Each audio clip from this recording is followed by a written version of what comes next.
Samantala, naging emosyonal si Senador Bong Revilla Jr. sa kanyang privilege speech kahapon. Pakiusap ng senador, maging maingat sa mga isinasangkot sa PDAF scam dahil naaapektuhan din ang kani-kanilang. Samantala, tila nagpaalam na ang mambabata sa kanyang mga taga-suporta matapos mag-alay ng isang awitin. Ang detalye sa ulat ni Sam Ramirez. Naglabas din si Senator Bong Revilla Jr. ng isang listahan.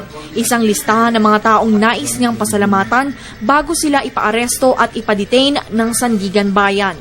Sa kanyang privilege speech, pinasalamatan niya ang kanyang pamilya, mga kaibigan at mga kasamahan sa Senado. Kabilang dito sila Senators Jinggoy Estrada at Juan Ponce Enrile, mga kapwa-senador na nadadawit sa pork barrel fund scam. Pinasalamatan din niya ng isa-isa ang mga kasamahan niya sa Senado. Pinapurihan niya ang lahat ng kanyang kasamahan at tinawag pang ultimate statesman si Enrile, habang kosa naman para kay Estrada. Senate President Trilon, I pray that you, as the leader of this chamber, will be successful in rebuilding this institution. Ipaglaban mo ang institusyong ito. Senator Estrada, kosa.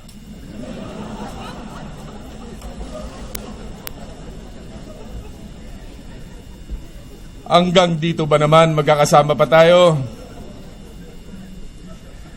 Siguro pinagtatawanan tayo ni Daboy ngayon sa langit. Pero huwag kang mag-alala. Sasamahan tayo ni Ipe sa kulungan. Senator Enrile,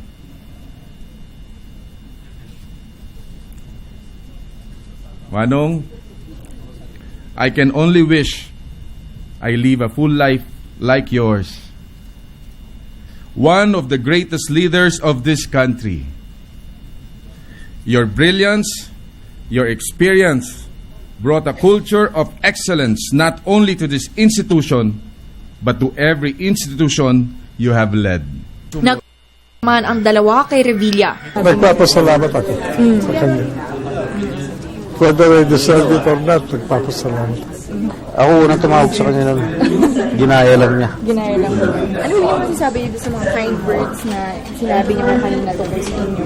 Well, I'm truly grateful. Nakiusap din ang senador na tigilan na ang bangayan at batuhan ng putik. Sa halip, isipin na lang daw kung ano ang makakabuti para sa sambayan ng Pilipino. Isipin na muna natin ang bayan, ang ating mga mamamayan, ang kanilang mga pangunahing mga pangangailangan. Tama na ang batuhan.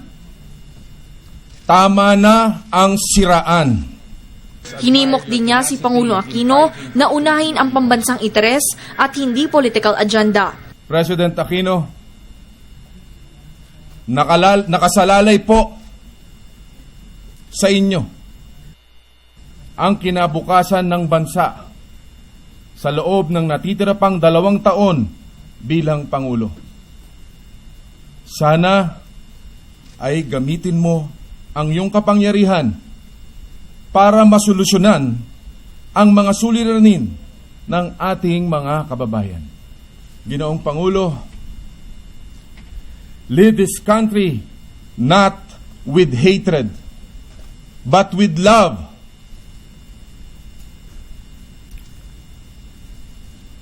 Lead the country towards unity and not partisanship. Push our nation's interests and not political agenda. Matatandaang nakasuhan na ng plunder ang 3 senador, si Janet Napoles at ilan pang co-accused. Nagpahayag ng kahandaan ng 3 sa napipintong pag-aresto at pag-detain sa kanila ng Sandigan Bayan. Nakahanda na po ako. Handa po ako magpa-aresto. Hindi po kami lalaban o tatakbo. Are you prepared? Of course.